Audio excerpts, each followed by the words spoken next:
Hey everybody, it's Dr. May. How are you today? I hope you're doing okay. I really want to talk about this topic for a while, and I finally made the PowerPoint today. It's really important, and it could potentially save your life, actually. So it's really something I want to go over.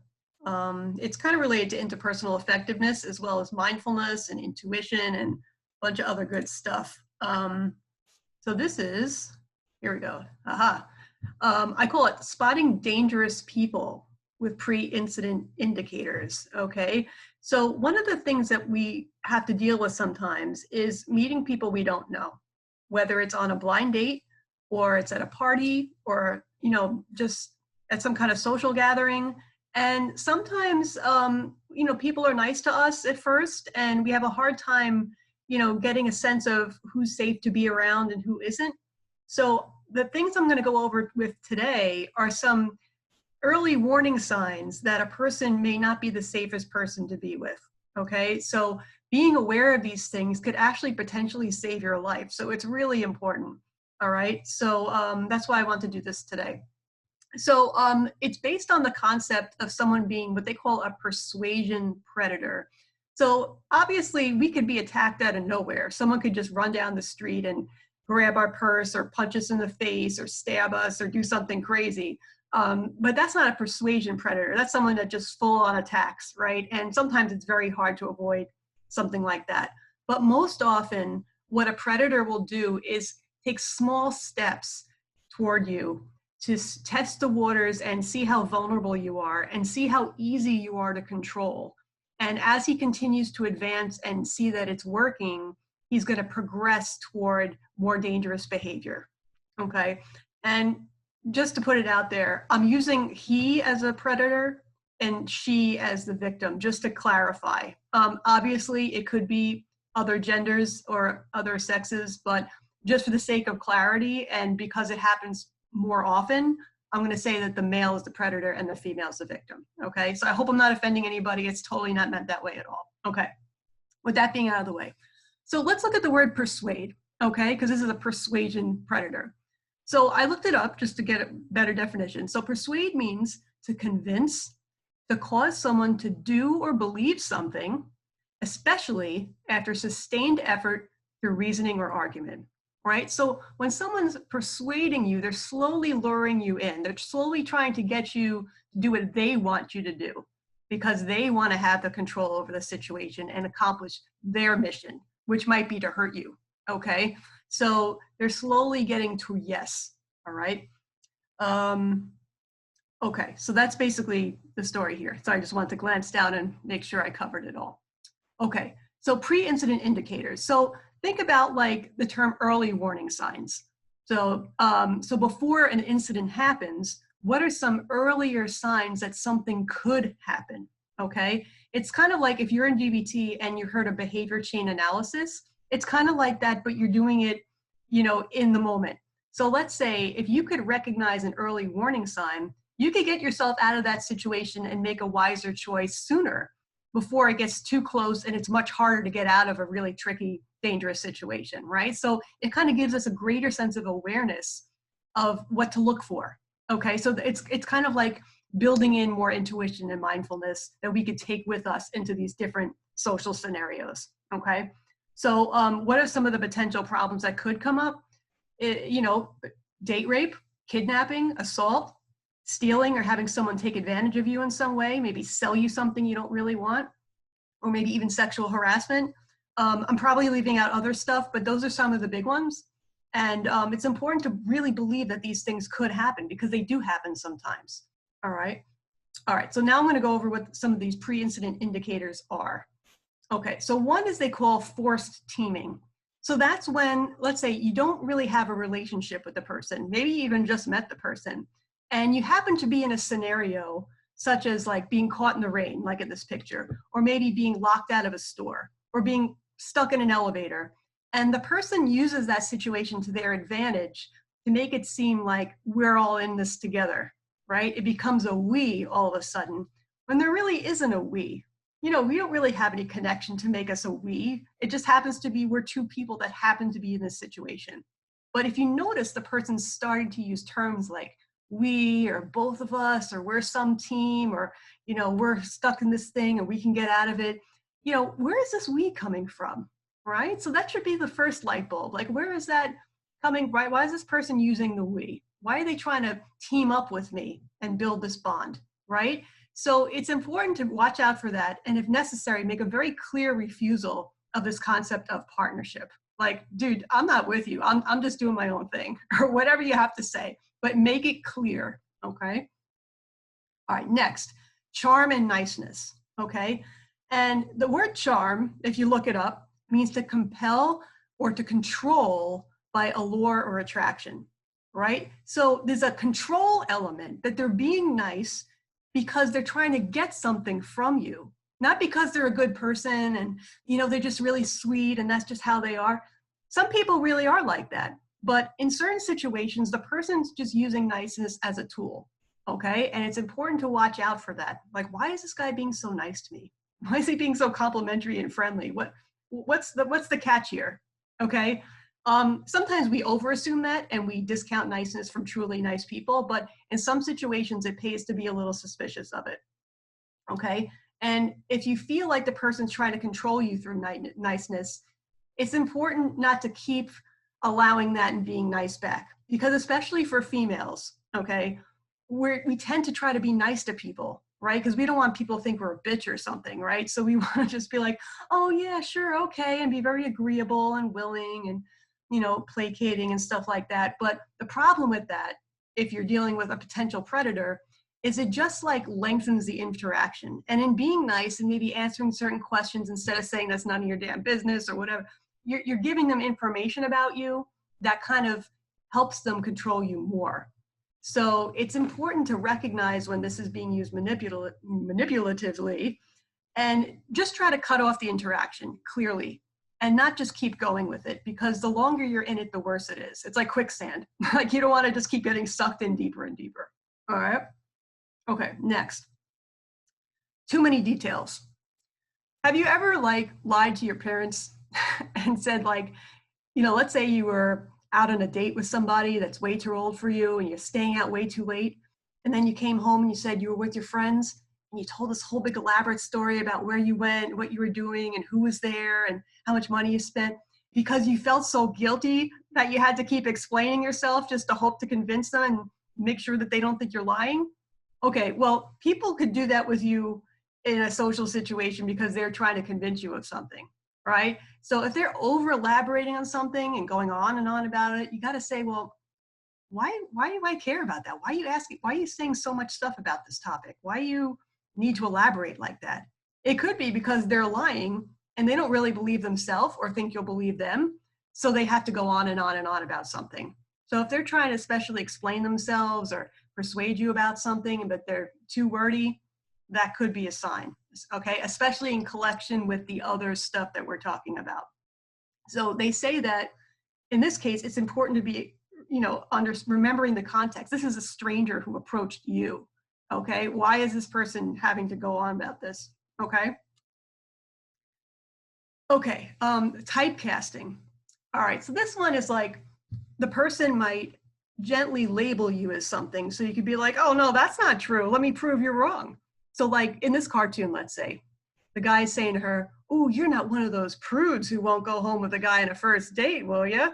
And she's probably tempted to be like, not me. I'm not like that. I'll go home with you, right? So he's only doing that to try to get her to do what he wants, right? So it's like a tool, okay? So just be careful of stuff like that. So the thing is, they say to just pretend like that word wasn't spoken. Pretend they didn't even say that. Just ignore it. Just stay silent. Because if you engage in an argument about it or start responding, it just gets the person like a little bit more in the grip, in your, get you in his grasp a little bit more. Okay. So it just tangles you up a little bit more, intensely. So try to just back off and say nothing and realize what's going on here. Okay, loan sharking. All right, so a real loan shark lends you money, but then he wants you to give the money back with a huge interest, right? So like way more than is normally given. So let's say Okay, I lend you $10 and you got to give me $15 back. Whoa, that's 50% interest. That's a lot, right? So in a social situation, the person might unsolicitedly offer to help you or give you something and to get you to give something back in return that they want. All right, so classic example, a guy takes you on a date, you don't really know him that well, but he spends a whole lot of money on dinner or takes you to a nice show and a movie or a big night out or whatever it is, and now he's expecting that you better come home and sleep with him. Okay, so you're stuck in this feeling like, gee, he did so much for me, like maybe I just owe him, maybe I should just do it because he spent so much money. But you got to step back and say, you know what, that was his choice. I didn't make him do anything. He chose to do that, taking the chance that I would go along with his desire, which could be to go back to his apartment or whatever. But that was his choice. That's not something that I want. If I still feel uncomfortable with that person and I don't want to do that, I could still say no. Okay, so you have to really be more confident about that. All right, not just go along because it's like, oh geez, I feel sorry for someone who's manipulating you. Why? Okay, you got to remember that. Okay, you don't owe anybody anything, and you could back out at any time. Okay, next, the unsolicited promise. Okay, people usually don't say I promise unless they could sense some doubt in you. Okay, so let's say we're in a similar scenario. So you're on a date with a guy, he's trying to get you to go back to his apartment and you're really not sure about it. You're saying, I don't know, like we just met and I don't know you that well, and you live kind of far, and I don't have my car with me, I'm in the city, and I'd rather not go home late. And he says, no, don't worry about it. I didn't drink tonight and I could drive you home and I'll get you home before 1 o'clock so no one worries about you and everything will be fine. I promise. Okay? So why did he have to say I promise and say all those things? Because he sensed that you really didn't want to do it, right? So it's a persuasive strategy to try to get you to yes when you really want to say no. So you have to trust your gut and just continue to say no. They also say, like, think about, you know what? You're right. I'm hesitant to trust you. So thank you for pointing that out. Okay? So the fact that they said I promise is a sign that you weren't really ready to trust that person and you were doubtful about whether you wanted to go along with what he said. Okay, so use it as an instinct, as a signal. Okay, next, discounting the word no. So sometimes they say, like when a man says no, it's the end of the sentence. When a woman says no, it's the beginning of a negotiation, right? So if someone is not listening to your no and still trying to push you toward yes, you got to say, well, why is this person trying to control me? Okay, why isn't he listening to my no? That's a big, big deal. Okay, so the important thing is not to negotiate. If you felt like you needed to say no, you have to stick with your no. And it's important to say it firmly and clearly and give clear body language. Not like, oh no, I don't know, I don't really want to. Okay, because that's vulnerability and that leaves the door open for persuasion. Sometimes we're not sure, like, I don't know, maybe I should go back with him, maybe I shouldn't go back with him, maybe he seems okay, maybe he's not okay, I don't know, like, I don't want to close the door on this opportunity if it is an opportunity. So we're wishy-washy. But if you're really not sure, better to say no than yes, because once you're in that next situation and the person has a chance to take advantage of you, it's much harder at that point to get out of it. Okay, like they say, if you're kidnapped, try not to get to the next location. Try to get out of the car before they drive you somewhere, for example. Okay, so just be really clear about your no if that was your initial gut instinct, and don't worry about being rude. An interesting fact that I heard about is, let's say you came across as rude, okay, and the guy actually wasn't a predator at all. He actually was a nice guy. You're not going to turn a nice guy into a predator by being rude, okay? A perfectly nice guy is going to turn around and rape you or beat you up if you're rude to him, okay? Because a nice guy just wouldn't do that. But if he was a potential predator and you did say a firm no and you didn't fall for all these pre-incident indicators, you might, make him not want to bother with you because you don't seem like a good target anymore. So it's okay to be rude sometimes and to piss someone off if you're trying to protect yourself, okay? So really important to remember that. Okay, so general tips overall.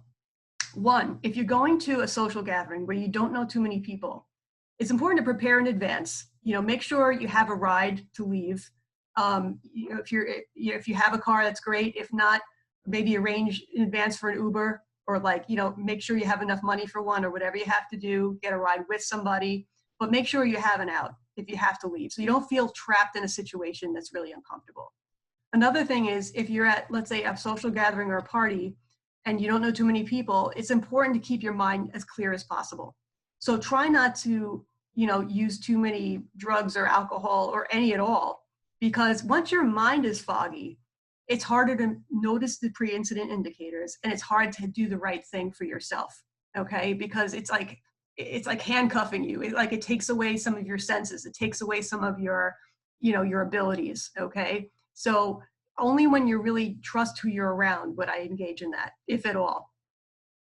If you're on the street somewhere, another thing is to avoid certain distractions, such as like putting, earbuds in, or something that's going to like take, or look at your phone too much without looking around you, because when you take away from your senses again, it makes you more vulnerable. So once you know these pins, right, the pre-incident indicators, it's important to be mindfully aware of them. So look out for them. Don't be, inventing things that aren't there, but like be aware of when they do pop up, and try not to ignore them. Listen to your gut. If something doesn't feel right, it might be for a really good reason, right? Our gut feelings are trying to protect us. So we have to look out for what's going on and really believe that it's possible. Because if you're like, oh, well, but he, talking yourself out of it, oh, but he seemed kind of nice, or, but he's really good looking and he's clean cut, I don't think he would do something like that, right? So now you're talking against your intuition, and you could be potentially putting yourself in a risky situation, right? So it's very important not to rationalize your way out of it, right? To trust yourself. And that, it could be a wolf in sheep's clothing. That someone could look good on one sense, but also have the pre-incident indicators and actually be capable of much worse, all right? And again, like I mentioned a couple minutes ago, be willing to protect yourself. You're worth it. Even if you seem rude or you make somebody upset, it's your life and it's your safety. So you have to advocate for yourself and believe that it's worth doing it, okay? So really always keep that in mind. This is part of the self-respect effectiveness on steroids, okay? Okay, so next, I'm just gonna share a couple of resources with you. So this information I got today is from a really awesome book called The Gift of Fear by Gavin de Becker. I read it a couple of times. It's really good. So he talks about these survival signals plus other things, and it's a really interesting read and very helpful. So I would definitely check that out. Also, there's a series of videos on YouTube called Pre-Incident Indicators Pins Awareness Videos, and there's probably like a half a dozen or so. They're pretty short, maybe like 5 minutes or less, and they film scenarios where like a person's in a situation that's a little bit potentially dangerous or risky, and they show the scenario first, and then they go back and show it again with like, some captions talking about what the pre-incident indicators were. So it gives you a chance to spot them on your own first, and then they tell you what they are next. Okay, so definitely check it out. The channel that puts them out is called Instinctive Systems, and it's in Dutch. I believe NL is for Netherlands. If I'm wrong, I'm sorry, but it does have subtitles in English. But the fact that it's not in English isn't too distracting, but it's kind of helpful just to like see it in action and apply it. Okay, but try to apply it to yourself as well. Okay, so I hope this is helpful to you guys, especially the ladies out there. It's unfortunate when we sometimes put ourselves in risky situations just because we don't know what else to do. So now I want to empower you to do what you need to do, okay, to help yourself and feel like you have some control. All right, well, thanks for listening, everybody, and I'll talk to you soon. All right, bye.